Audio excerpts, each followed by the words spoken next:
Honorable Secretary Diokno, Congressman Tieng, distinguished guests, ladies and gentlemen, I'd like to focus on what the Secretary referred to as strategic and profitable investments in key sectors. So as probably some of you read in a series of articles I wrote to the business world, I call the MAHARLIKA Fund alternatively the Philippine Long-Term Investment Fund. And let me establish my assumptions. First of all, the good news. As I see the future, a 6 to 7% growth in GDP is already guaranteed. Even if, assuming the worst, there's very little that is being done by the present administration just to respect all the existing solid institutions and reformed economic policies that have been the result of more than 30 years of slow, sure, and sometimes painful reforms in which our good secretary was very much involved. So it is a fact that, for example, the Philippine Central Bank is one of the best central bank systems, not only in this part of the world, but in the whole world. And we have very professional people running practically all the agencies that have to do with economics. And that is because of people like Mr. Jokno, Secretary Jokno, and others who have contributed to building the right institutions. So 6 to 7% is attainable year after year. But in my view, especially if we're going to be first world by 2040 to 2050, we have to address especially the problem of poverty. Growth alone is not necessarily inclusive, as we all know. As you probably have heard Secretary Balikasan saying, we have to bring down our poverty incidence from still the 14 to 16% that we now are suffering from to at least single digit. Secretary Balikasan talks about 9%. I would like to see it closer to 4%, which practically all of our neighbors have already attained.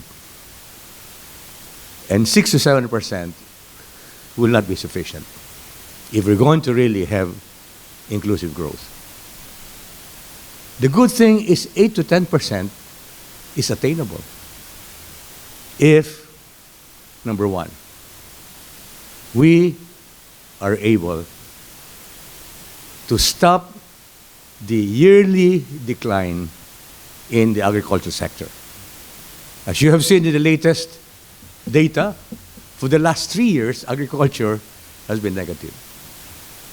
And so the first requirement for this present administration is to improve agricultural productivity to such an extent that we can attain at least 2 to 3% growth in agriculture for the remaining 5 to 6 years. Where did I pick the 2 to 3%?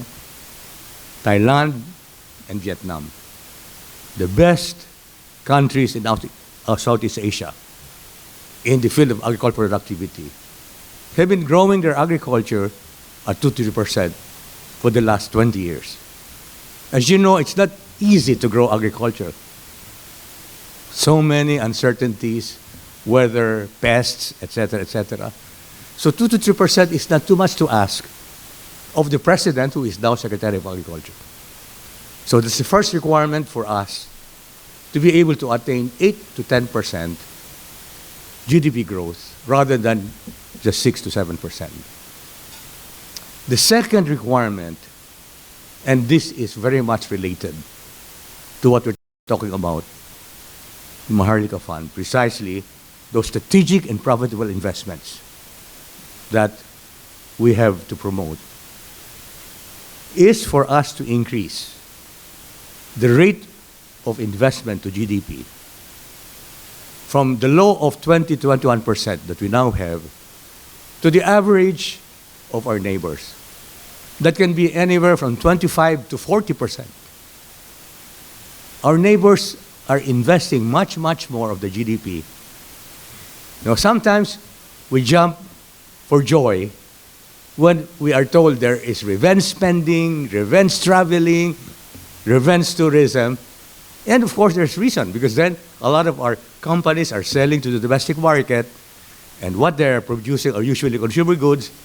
And so the whole business community is very happy when we're told that 70% of our GDP is explained by consumption. But the dark side is that we have a very low rate of savings as a percentage of GDP. Do you know that during the pandemic, it dropped to 10% savings to GDP? That's the bad news.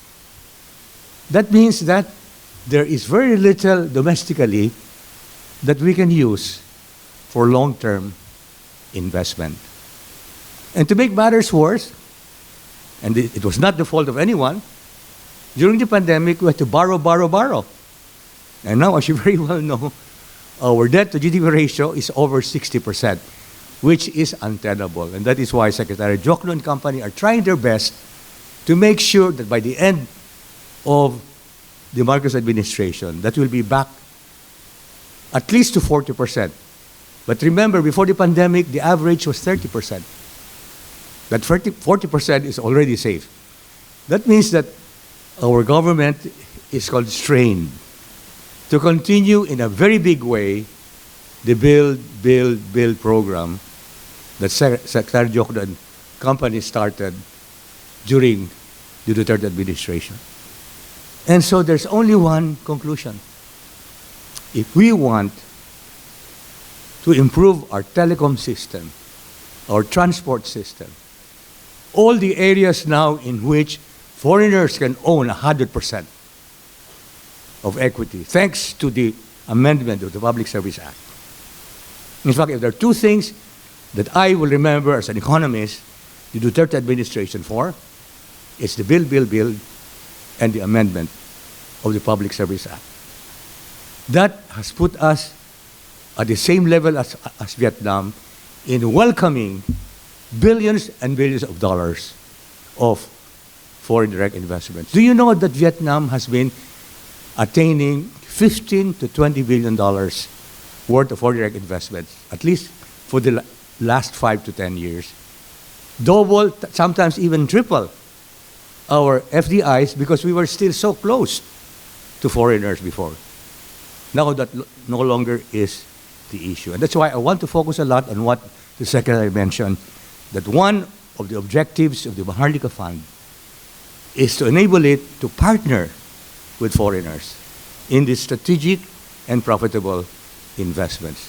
Two areas, everything that has to do with infrastructure, especially telecom and transport, and large-scale agribusiness ventures, for which we have very little capital. I was telling the Secretary that I have sat in the number of financial institutions, and I know very well that our banks have been very remiss in investing in agra ventures.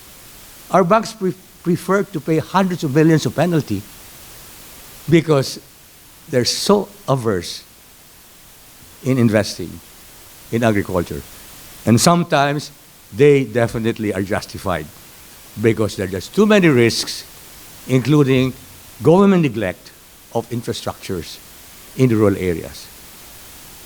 But now, and I don't want to put Christian Mueller on the spot, there is room for large-scale investment in agribusiness. And you probably have noticed that a lot of conglomerates that have never been in agriculture, the Pagilinan Group, they're going big in agriculture. The MCI Group, I can tell you, I sit at the board. They're going big in palm oil plantations and so on and so forth, and you can see more and more non-agricultural groups seeing the opportunity. But that requires long-term fund. So if you put infrastructure and agribusiness together, it is quite clear that there is no way we can grow these sectors without foreign direct investments. And I see the MAHARLIKA Fund as almost an indispensable partner. Because any foreigner here, I'm sure, the foreigners here will attest to what I said. Although you can own 100% of these strategic investments, your common sense will tell you we must have a local partner to guide us through the peculiarities, idiosyncrasies, and challenges of the Filipino culture. You know what I mean? No foreigner will come here just alone. He will be eaten alive. And that is why they always look for a local partner. What best partner can there be, better partner there can be, than a MAHARLIKA Fund type of institution? And that's why I see that it was appropriate for the President to consider the bill so vital to certify it as urgent. I don't think it was unconstitutional, precisely because we're facing a crisis of lack of long-term capital to help us get into these vital infrastructure investments. You know, we will never attain the 2 to 3% agricultural growth if we don't go into consolidation farms, those millions of small farms that were the result of agrarian reform.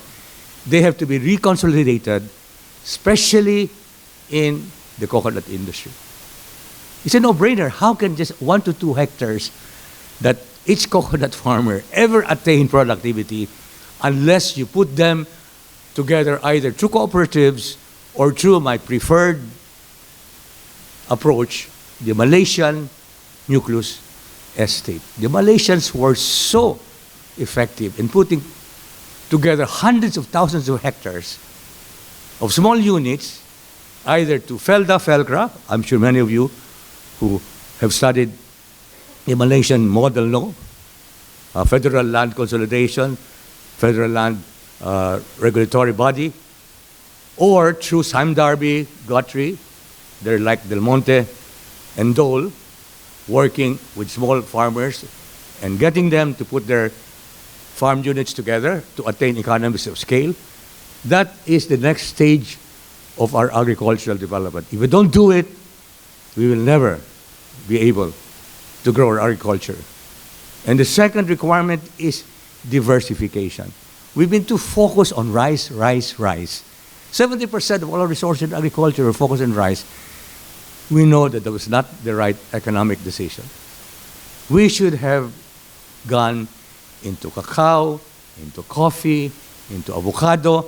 There's so many other crops that could have been as successful as pineapple and bananas if we were not so focused on rice. And that also requires a lot of long-term investments. So this is how I see where the MAHARLIKA Fund fits. Getting into strategic and profitable investments that we need to accelerate our growth from the attainable 6 to 7% to 8 to 10%, which we need to fight poverty. And everyone will agree here that that is the most important objective. Not growth in itself, but to do something finally for the poorest of the poor who have been there waiting for their opportunity to join the rest of us, but because of failures in the past, they're still there waiting. Thank you very much.